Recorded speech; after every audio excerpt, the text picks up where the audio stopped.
over months and years, I could get to that place where my beliefs were aligned with just anti-racist beliefs. And yet, the thing that was disconcerting was to get to that point and say like, but I don't want to not call myself a white nationalist because that would mean losing my family, losing all these relationships. Being a person who is alone without a community it's a very scary place to be.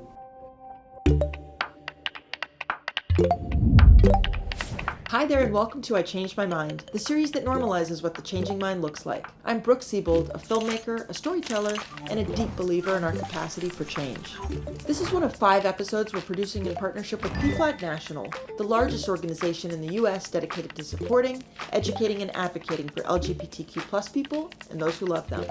In these polarizing times, one thing we can all agree on is how painfully divided we are, and that division is only deepening. Nowadays, we don't just reject the other side's beliefs, we hate them for believing it. This series interrupts that cycle. It's a reminder that we're all capable of change, and today's story brings that truth to life. Adrienne Black grew up at the very heart of white nationalism. At 10, she came out publicly as a white nationalist on The Jenny Jones Show, accompanied by her father, Don Black, who founded Stormfront, the internet's largest racist community. Her godfather was David Duke, former Grand Wizard of the KKK. And Adrienne wasn't just a believer, she was the heir apparent, expected to carry the movement into the future. Everything changed when she went to college. Over weekly Shabbat dinners and friendships with Jewish students, students of color, and others who challenged her, Adrienne began to dismantle the ideology she had inherited. In 2013, she renounced white nationalism and came out as an anti-racist. In 2024, she came out again. This time as transgender. Today, Adrienne continues to speak out, living openly as her true self, while confronting the ideology she once represented. Her story is proof that transformation is possible, and that changing your mind can change your life. Here's Adrienne's story. My name is Adrienne Black, and I changed my mind about who I was told to be and who I truly am. Adrienne, thank you so much for being here with us today. I've been so looking forward to this conversation, and I thought we can kind of just start at the very beginning of what was it like growing up in your family? Thanks for having me. It's nice to talk to you. I grew up in an urban area in South Florida. I lived in a place that was very multicultural. The sort of external world, I think, looked like a lot of people's lives. The thing that was really different was that my family was a part of the white nationalist movement internationally, running the largest online white nationalist community in the world on a server in our house. That media were coming over throughout my entire childhood and interviewing my dad, that I eventually asked, could I start giving interviews too? It was this sort of dichotomy that the world around me felt fairly normal. It was like America. And the world that I felt like I was a part of through my family almost felt like the secret, true world. There was like this veil over society that only we could see. And I know you came out as a white nationalist on Jenny Jones in a very public way. What was it like sort of transitioning into the public face of the white nationalist movement? Yeah, I remember that extremely clearly. I wanted to be a part of it. I was kind of precocious in my ability to articulate it, more so than most kids who grew up in white nationalism. It's the end of the millennium. Do you know what your kid is reading on the internet? Maybe it's this, the internet's version of a hate rally. And so what message are you sending on your website? I'm sending a message to be proud of your history and your ancestry. I felt like I did pretty well. Afterwards, my family sat around the TV and sort of critiqued and edited the things that I had said, like not saying here's what you have to say, but like here's the best messaging. You use the word racist. We don't use the word racist. We use racialist. Like, don't use the enemy's language. And I felt like I had cast my lot in as this public figure when I hadn't quite turned 10 yet, that I just would take on this mantle the same way as my father had. And then after that, I gave more and more interviews. I spent a decade talking about white nationalism and getting better at it. It really felt like this inevitability, and it also felt like something that I could kind of keep separate. I felt like I could live a normal life, and I think the main thing that happened over the years was it became more and more clear that that was not the case. Like, being a white nationalist leader sort of increasingly absorbed who I was and how people saw me and how all of my relationships developed as I got closer and closer to being an adult. So then you went off to college and you chose New College, which is such a liberal university. It's very LGBTQ plus friendly, very liberal in a lot of different ways. What drew you to that specific university? You know, I can look back now and be very authentic in saying that I really liked the aspects of queerness and artists and creativity. And I recognize also the contradiction in that, but like the story that I told my parents, the story that I told other people in white nationalism was just the straightforward one. It was the honors college, it had low in-state tuition, and that was real. I know the first semester that you were in school, you were closeted as a white nationalist, but also calling in every morning to a radio show that you co-hosted with your dad that was a white nationalist radio show, and at the same time developing meaningful relationships with Jews, students of color. I think you even dated a Jewish person.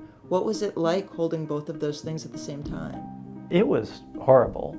It never once dawned on me how intensely torturous it was going to be to live in a community where I was building relationships, where I knew people who were telling me stories of the ways that white supremacy had hurt them, and yet I was not telling them where I came from, and I just knew that all these relationships were going to feel so betrayed when they found out what I was keeping from them, and this idea I had had that I could sort of be whole to everybody when the things that I was doing couldn't be reconciled. I think that was dawning on me immediately. What did it feel like when that information finally came to light? I was studying abroad the second semester, so I wasn't there when an upper year student just posted all the information about me. It became this huge discussion on the student forum, and I was not there, but I was hearing from people who were like sending me emails saying like, is this true? And then just watching those relationships implode, and then having this just discussion by a community that I knew I cared about, so I couldn't like dismiss it. That was a real way that I dealt with just sort of general criticism in the world. It was just saying like, oh, you don't get it, you don't understand me, you think I'm a monster or something. And like in this school, they didn't believe that. They had known me for months. They knew that I was, you know, like interpersonally nice. And that didn't matter because of the way that I was harming them in the world. Like that almost made it worse. I'd never had an experience like that where I knew that I cared about people who were learning the ways that I was harming them unapologetically, because I was still saying I'm a white nationalist. I was still calling into a white nationalist radio show, and yet I had people who were the victims of white supremacy who were saying like, you call yourself my friend? Like, what have you been keeping from me? And like, I had no answer to that other than saying, you know, I am legitimately your friend, and having them say like, what does that even mean? And I know you talked about how that moment was sort of met with both compassion and also with rejection. Why don't we start with the compassion? I'd love to hear about the Shabbat dinners over at Matthew's house. I got back to campus and people giving me the middle finger when they recognized me in the library. It was super intense. And yet Matthew knew me a bit. Like we had shared cell phone numbers because we'd been in the same class. When he invited me to the Shabbat that he hosted in his dorm, it was like, oh yeah, the guy from my class, like, you know, we used to pass each other last year. And then I showed up. We didn't talk about it that first night. We kind of acted like nothing had happened. We talked about school. And then I kept coming back knowing things were very tense, and it like unraveled from there. It became, conversations happened because of the people I met there, but it's kind of amazing how the choice and invitation of one person to do something that seemed very counterintuitive was so influential on my life. I still don't quite know what to do with it other than to just kind of remember that individual choices make huge differences. Because it was at those dinners that you met Allison, is that right? She was his roommate, and I was meeting her for the first time. She was very standoffish and offended that I was in her dorm, and she was angry at Matthew for inviting me. And she kept that up for a while before she decided that I was gonna be there and she was not going to just not be coming to these roommate dinners that she really had enjoyed before that point. And so she decided to sit down one day and she still wasn't talking to me. She like made a point of talking to everybody else except me. But then the fact that She looked at that situation and realized that nobody else there was sort of directly confronting me. They were sort of thinking that the fact that I was coming to Shabbat dinner was confrontation itself, and she realized because she was not Jewish, because she was white, if she was going to do something, it was going to be the person to say, like, could you explain to me how you reconcile believing in white nationalism, advocating for it publicly, and just showing up and being friends with people who, your family would hate that you were friends with? Could you answer that question? And so we started those conversations, and that felt like another unique individual choice that I do not know that I could have made, and I don't think most people would have. Yeah, I was so struck by that relationship, and also just by her approach, and also by your receptivity to it, because I think it's a specific person who is going to be sort of open to new information and wanting to know if there's any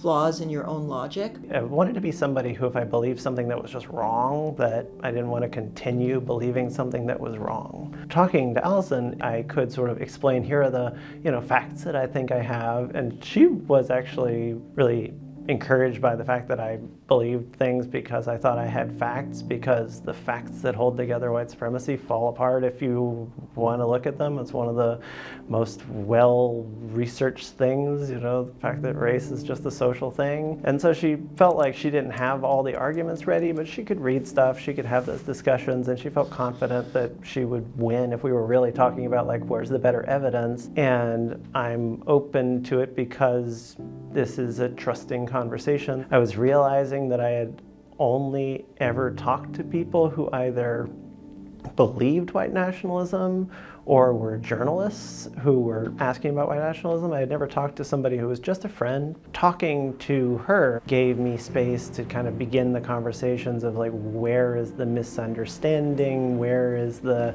sense that I genuinely do not want to be harming any of the people I know here, or even the people out in the wider world, and yet my story about why I'm not doing that seems to be not holding up. And she was the person who could sort of stand there and hear me, and then also explain why, no, it is wrong. There isn't a misunderstanding or a contradiction. It's just you have to make a choice about who you care about and who you stand behind and what you stand for. And they were really conversations about that. Yeah, and I'm hearing that there was just a real commitment to stay in that conversation with you, but also that there was space to let you process and then return to that conversation. It was a long time to be really committed to working through something before I got to a place where I, could accept and recognize that it's not just the facts are wrong, it's that I'm on the wrong side of care and love and the things that I say that are my values, and having to act on that. But that is a couple of year window, spending weeks and months sort of acclimating, thinking, pondering, kind of coming back a few weeks later and saying you remember that conversation we had? Where are you at on that now? That was how I think persuasion looks when it's going well. There's multiple reactions. There's sort of the compassionate reaction, and then there was also the rejection. Can you talk about the role that each of those played? Both condemnation and also caring and close intimacy are absolutely necessary. I don't think it's possible to really change your view of the world without both of them at play. When you really change your beliefs, it is because you're now a part of a community that is challenging the beliefs that you once held. And when that changes, when you shift, when you add new people to the community, when you move, it really naturally causes you to need to reconcile some of the beliefs, some of the things that you just took for granted, assumed. And I really don't think that we can even talk about persuasion ever without talking about this sort of shift in community and shift in who you care about, and trying to align your values with the people that you didn't consider yourself close to before. And it's not just people who like you. I think somebody hating you is the greatest evidence you have that that person considers you a part of their community. Is there a moment when you kind of recognized, I've strayed too far from the white nationalist beliefs to really sort of categorize myself as a white nationalist? It's an interesting question. Initially, I had felt like I was, removing one problematic argument from my, argument toolbox one at a time, and that didn't change my worldview. You always should be getting better arguments for the things you believe. But over months and years, that led to a place where it was like the foundations of this ideology are not only just like factually incorrect, but they're like just hateful. And I could get to that place where, fundamentally, my beliefs were aligned with just anti-racist beliefs. And yet, the thing that was disconcerting was to get to that point and say like, but I don't want to not call myself a white nationalist, because that would mean my family would draw this line where all the adults I had known growing up, or all the other kids who had grown up in this movement, I would lose all those relationships. And saying I wasn't that was saying I no longer wanted to be a part of them or their community or their space. Right up until the moment when I was like, well, to be a person who's aligned in the world with what I believe, then I have to declare I'm not a white nationalist. And all the consequences of that was losing my family, losing all these relationships, losing really my sense of who I was in relation to others, and that it was a choice that in some ways wasn't hard because it was clear, but it was incredibly hard just because it felt like, I don't know, I sort of relate it to like almost like dying or something. It was this feeling of like, I don't know how I exist or what I am anymore. It's almost like being a ghost or something, and being a person who is alone without a community it's a very scary place to be. I mean, the stakes couldn't have been higher, because by sort of declaring that you were no longer a white nationalist, you lost your community and your family. What do you feel like you gained? I gained the consistency within myself.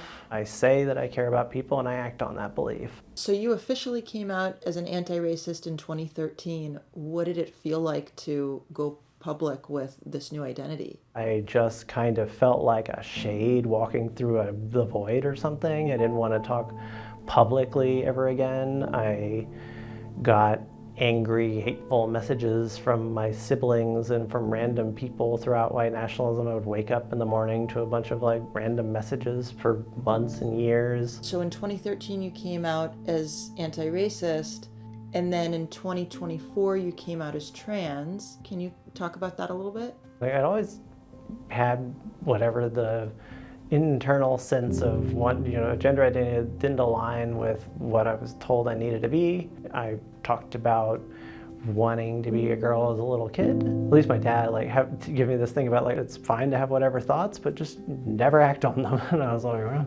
And I sort of internalized that and lived it for a long, long time. And I think what New College really changed was that I could sort of live in a space that was so explicitly trying to make room for queer identity. So I could see people all around me look into themselves and know that they could find whatever was there and express it. And I did not feel like I could do that because I was in this very intense situation of having to explain myself and my ideology and my public writing and speaking. And then I walked away from my family and my life and definitely did not feel like, oh, now is a safe time to sort of explore. I had to get to a place where I felt secure enough in the world and the relationships I had built before I even felt like I could start doing what I had seen people at New College do. It took actually accepting that it was something I wanted to do in the world, that I could be, that I believed was possible. It was years before I feel like I even began kind of a process of embodying myself. Obviously, you've changed your mind and changed your worldview in so many different ways. What is the capacity that you see for others to be able to change their minds? Just about anybody at any time can change the things that they believe are true. I don't actually think that that's incredibly hard. It's a process, it takes time, but we don't really hold our beliefs as tightly as we kind of act like we do. I think sometimes when we're saying beliefs, what we really mean is something closer to our values, and our values kind of stay a lot more consistent. And I think that when we talk about people really changing their mind, we're really talking about being more aligned with what those values are. It is very possible, and I think all of us have a lot of beliefs that probably don't actually align with the view of ourselves that we want to see reflected. And I think our ability to sit with it and be brave and change it is kind of infinite. We can all do it at any time, and the reason we don't is because the costs are real. Changing your beliefs is not hard because it's hard to learn new facts. Like, changing your beliefs is hard because it can mean that you lose all the fundamental relationships in your life. Can you talk about what your values were as a white nationalist and how they've sort of carried over into this other version of you in a consistent way? The thing that motivated me most to be a spokesperson for white nationalism was that I was growing up in a community of adults who were so afraid. They were terrified of the idea of losing who they were, losing their home, losing their space, being disrespected, like whatever it was. My motivation was like, I don't want these adults in my life to feel so terrified. They were people I cared about, they were people I loved, and I felt like I could do something, and that was a value that made my life feel like I was being torn apart when I was like later in a context where I had to face the fact that I deeply cared about a lot of people, and made me realize that I like had to make a choice. But the sense of the people in my life are the people who I'm going to try to change the world to make them feel safer was something that did feel consistent, and it was like who my sense of myself was that changed. I guess I'm just so struck by sort of like the gentleness of your approach and your overall kindness, which I think is also what maybe students at New College were experiencing, and where that cognitive dissonance was when they learned about this harmful ideology that you were perpetuating. I imagine you identified as a kind person in that iteration of yourself as well, and how those two things meet in terms of the harm that those ideas really were causing. I mean, the thing that I learned when I was coming back to school and had been outed as being a public white nationalist while being friends with people who were the victims of white nationalism, like they were disconcerted by it, by the fact that I was, friendly and nice and did favors and did not seem to be hateful or angry at them. And it was really disconcerting to me to realize that like being kind to the people in your life I'm not going to say it doesn't matter. Like, I think it matters how you are interpersonally, but that's not what decides who you are. Being interpersonally kind is not enough. You have to actually answer, who am I in the world? What's the effect of the things I do? And be able to sort of explain myself. I needed to be able to look into other people's eyes and see back the person I thought I was. As someone who's changed so much and evolved so much in your lifetime, what do you think is the value of someone changing their mind? One of the reasons that I think we're talking is because the nature of the things I changed are so extreme that it's like, the lessons from them work for all the smaller things in our life. But I think, day to day, I kind of hope for myself and everybody I love that we can all have these experiences of changing our minds about little things all the time, because I think it's one of the most delightful things in life when it's not something that is, going to alter your whole sense of yourself, but is going to just lead you to realizing that the world is wider and more mysterious and more unexpected and more interesting. And I kind of hope that for everybody, that we can all have those kinds of experiences, big and small, throughout our lives. What advice would you have for someone who is stuck in beliefs that aren't necessarily true to their own values in this moment? I think the question is about asking yourself, like, why? And I think the answer is almost always, who is the community that you feel beholden to? It's not worth it to live a life where you never really get to express the fullness of who you are. It is very worth it, even if you lose that sense of safety and community, to find yourself.